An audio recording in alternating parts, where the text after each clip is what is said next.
What's going on, guys? My name is Steve. Thank you for stopping by my channel. Today we're going to be reacting to the British MI6 versus the US CIA. I came across this video and I realized I really don't know anything about the MI6. I think I know the name because I've probably seen it in movies or whatnot, but as a whole, I'm not really sure exactly what they do. I'm under the impression that they're kind of like our CIA in a way, but I'm not 100% sure if that's accurate.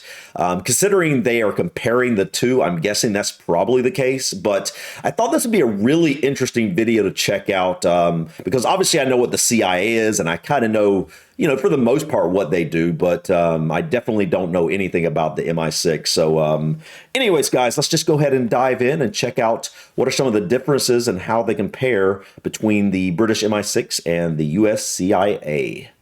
Who was the most famous spy in the world? As you well know, that accolade goes to the British Secret Service agent James Bond, writer Ian Fleming's 1953 creation that turned out to be the gift that keeps on giving. But who's the most famous British spy that isn't fictional? You probably don't know, as those guys keep a very low profile. It might actually be the secret agent who James Bond was based on, a man called Sidney Riley, aka the Ace of Spies, who was murdered on the job in Russia in 1925 after orders were given by the rightly paranoid Joseph Stalin. Today we are going to take a look at the organizations in the UK and the US where real-life spies might currently be getting a paycheck in this episode of the infographic show, MI6 vs. CIA. Don't forget to subscribe and click the bell button so that you can be part of our notification squad. Let's start with looking at the CIA, an organization you might... So, is James Bond, or the person that his character is based on, was that person, the Ace of Spies is what they called him, was that person an agent for the MI6? Already know something about if you watched our show FBI vs. CIA. The Central Intelligence Agency was created in the interest of the USA's national security. This might well indeed mean spying on other countries, or even keeping tabs on US citizens, although how much that actually happens is a matter of debate. The agency is involved with terrorism, weapons of mass destruction, cyber intelligence, and generally keeping an eye on what is happening politically around the world and trying to ensure it doesn't negatively affect America. The CIA was created on July 26, 1947, when Harry S. Truman signed off on the National Security Act. It was the attack on Pearl Harbor that proved to be the greatest impetus to start such a covert agency. After that, the CIA had a hand in many countries' affairs. It was working underground in Jamaica in the 70s, and no, there's no proof the CIA killed Bob Marley, fixing coups d'etats in Iran and Indonesia, and generally making sure communism didn't pick up too much traction as it was a threat to global democracy and America's dominance. I think it is definitely, I don't know if it's conspiracy theory or what, but there is a lot of people that talk about how the CIA has done some horrible stuff. I really don't know. I haven't really looked into that stuff too much, to be honest. But I've just, throughout my life, I've heard things that the CIA has supposedly had their hands in that definitely wasn't good, but I have no idea. I just know that there's a lot of secrecy surrounding the CIA, and I mean, obviously so, considering there's a bunch of spies that are, doing spy stuff, whatever, but it's really interesting. It really is. That's quite the position the CIA holds in the world, and judging by many of your comments on our last show featuring the agency, many of you believe the CIA is slightly lacking in ethics. Well, what about the UK's covert agency? I've heard that. Is it any better? I don't know why. We should also explain that MI5 works in the UK catching foreign spies, while MI6 is basically UK spies abroad. MI6, or the Secret Intelligence Service, has a similar function to the CIA in that its raison d'etre is protecting the UK's national security. According to its own website, in the early 1900s, the British government was increasingly concerned about the threat to its empire posed by Germany's imperial ambitions. The Brits also wanted to hold on to their global dominance and wealth, so they needed to keep the Germans from becoming too powerful. It was believed at the time that Germany had its own spies wandering around the streets of England, so in 1909, Prime Minister Herbert Asquith created the Secret Service Bureau. As you saw already, it wasn't only Germany that worried the UK, but also the Soviet Union and its communist ambitions. That's why the Bureau's best spy met the Grim Reaper in the face of the trigger-happy master of pogroms, Joseph Stalin. Is it always the good in the battle of good versus evil? Well, like the CIA, its operations at times could be said to be dubious. Some of the more famous operations actually include trying to find out who in Britain was working for the Russians. It would be revealed that MI6 agents were actually passing secrets to Russia, and even 2 politicians were found to be working for the KGB. Cleaning house, as you might have seen in the movie Tinker Tailor Soldier Spy, was a big part of the Bureau's job. On the other hand, MI6 actually worked with the Nazi secret police, the Gestapo, to thwart the rise of communism. The Bureau might be most famous for its cryptanalysis, which was breaking codes using cryptographic algorithms. MI6 was verily the first computer hacker on a large scale, creating the foundations for modern computing. Later, MI6 had its hands full with the IRA, and throughout the 70s and 80s concentrated on international terrorism. That's true. But wait. Wouldn't that be the MI5? Because he mentioned the MI5 was basically handling, that type of stuff at home, right? And MI6 is handling that stuff abroad, or that's what I gathered from this, basically. I guess they would have to go to Ireland to deal with the IRA, even though they were in, I don't know. Anyway, let's continue. Its intelligence wasn't always that intelligent, which was demonstrated when it told the world there were weapons of mass destruction in Iraq. One of the latest programs of MI6 is to spy on North Korea. Back to the CIA.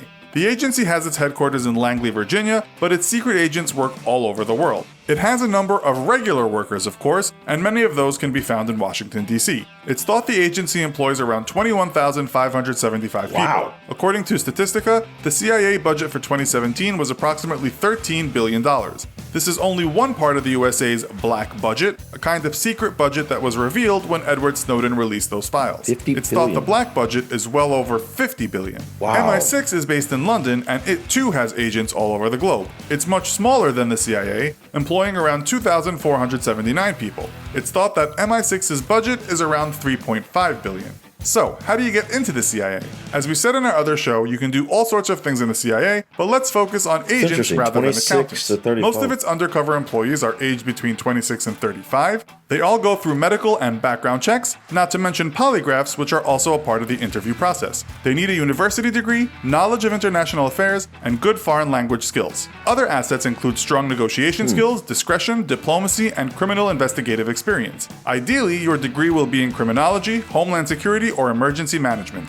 All present agents have undergone a 56-day criminal investigation training program, and they will have trained for a further 18 months at the CIA's headquarters. On the CIA website, it doesn't say that agents are required to do any kind of physical test, but it does say they must be in excellent physical and psychological health. To become an intelligence agent for MI6, you'll need to be at least 22. You need a university degree, but any major, it seems, will do. You then have to take a 6-week foundation investigative training course, and after that, you'll be training for 2 years before you become a proper agent. I started to say, its website, I was like 6 weeks, that's it? But okay, then it goes on to 2 weeks, 2 years. 6 explains that you'll go through thorough background checks, medical tests, and if you've taken any illegal drugs, you're gone. The interview and screening is stressful, they point out, stating it's a long process, up to 3 months in most cases, and it takes a very fair, in-depth, and pretty intrusive look at your life. A 3-month screening? Wow. That would be crazy, man. That would be very stressful, man. Having a agency that basically can get all sorts of information on you, diving in for 3 months, man. Wow. Okay. Including your finances. It's important to be aware of this commitment before you apply. You are also supposed to say nothing to anyone about your application, as the Bureau pretty much picks apart your life. At time of writing, there were over 20 jobs available in MI6, but only one position was for intelligence officer. So, what's it like to be a CIA agent? Wait, so if you're MI6 or if you're CIA, I'm guessing both aren't supposed to tell, like you said, you can't tell anybody when you got your application in, but can you tell your family after that you're going to be a spy or whatever? I guess you can't, right? So I wonder what these spies, I wonder what they tell their family they do for a living and whatnot. Can be lonely, as we pointed out before, if you go deep undercover. You can't tell anyone what you do exactly, and you will even keep secrets from your own family. Right. On the CIA website, it gives 10 reasons why you should work there, which includes working with very smart people, having an exciting job, being at the forefront of global politics, and also receiving great benefits. According to one salary website, new agents receive about $47,000, but a senior agent might earn more than $130,000 Okay, a year. that makes One more sense. CIA agent of 15 years said he loved the job at times, telling Business Insider, "A lot of the fieldwork provided incredible moments both in terms of personal satisfaction in my work and in awe at catching a glimpse of the breadth of diversity in this world." He also said it's nothing like Hollywood depicts. Former MI6 Obviously, intelligence yeah. officer Harry Ferguson told The Guardian what it was like working for the organization. He actually said it did all start a little like a movie, with someone approaching him while he was a student at Oxford and asking quietly, "Have you ever thought of working for your country?" After he nodded, he later received an anonymous envelope containing a description of where to go for an interview. He said there Dude, that sounds like what do you call, like a secret society almost. Like you've heard of some of these secret societies in some of these colleges, right? Skull and Bones, and I mean, there's a lot of them, right? And that sounds like the way they find their members. That's kind of interesting. That's very interesting, actually. Wow, imagine that. Imagine being contacted by someone asking them if you ever considered working for your country, and then all of a sudden you receive this secret envelope, or anonymous envelope. That's crazy, man. they're looking for independent, self-driven people because once you land the job, he says it can be very lonely. It's not necessarily as dangerous as people think, and it can be mundane, but the biggest downside is knowing someone else was imprisoned, tortured, or killed because you didn't do your job properly. That can be quite a terrible burden. He also said the CIA is more dangerous as their officers are semi-military. MI6 officers basically spend most of their time trying to recruit people to give them information, so they mostly stay away from danger. For that kind of risk, you'll start on a salary of $40,000 US. This will go up after around 5 years service to $53,000. The more I'm really kind of surprised at the salaries. I would have thought they would have been higher for both, honestly. 47 and 40. I would have thought something like that would have started a little higher than that. 53 after 5 years. I don't know how long he was talking about. Senior agent making 130 for the CIA. That's more in line of what I would have probably expected. But yeah. senior you become, obviously, the more you get. All right, guys, I think that's it of the video. That was really interesting. So it sounds like, from what I gather here, it sounds like the CIA has more military or ex-military personnel based off what he said here. And it sounds like the MI6 don't have quite as many military personnel. I wonder why that is. But yeah, I can imagine that doing a job like that, like you said, I'm not really sure how many of the positions are actually, like, if you join the CIA or you join the MI6, I don't know how many are going to be actual, like, spies versus just people that are just working at the actual, the headquarters doing paperwork or secretaries or whatever it might be. But I'm guessing that a lot of these people, you would be better off not to have a family. You'd probably be better off single. I can imagine that this would be, these would be really fun jobs, though, if you got that right temperament and that right, you enjoy that type of thing. I was always told I should be a detective. I'm just really good at, I don't know, what would you call it, detective work, kind of piecing together puzzles, so to speak, and whatnot.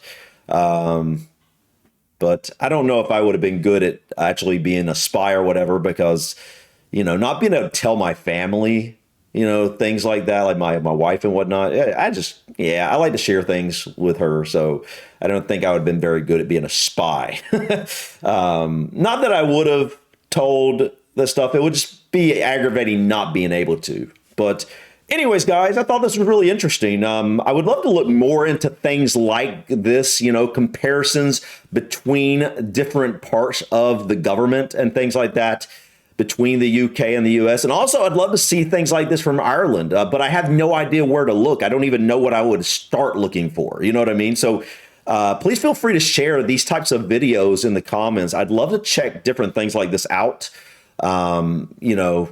It doesn't have to be about the CIA or MI6. It could be the Ireland version if they have one, or it could be about all sorts of things in the government. Like I said, I don't even know where to look or what to look for. So, you guys could be a big help in pointing me in different directions on things that I might find interesting about, the different governments and things like that. So anyways, guys, thank you so much for stopping by. Please click that like button. Feel free to drop your comments or suggestions about this video or others. And don't forget to subscribe to continue to follow me in my journey to discover my British and Irish ancestry. Until next time, guys, peace.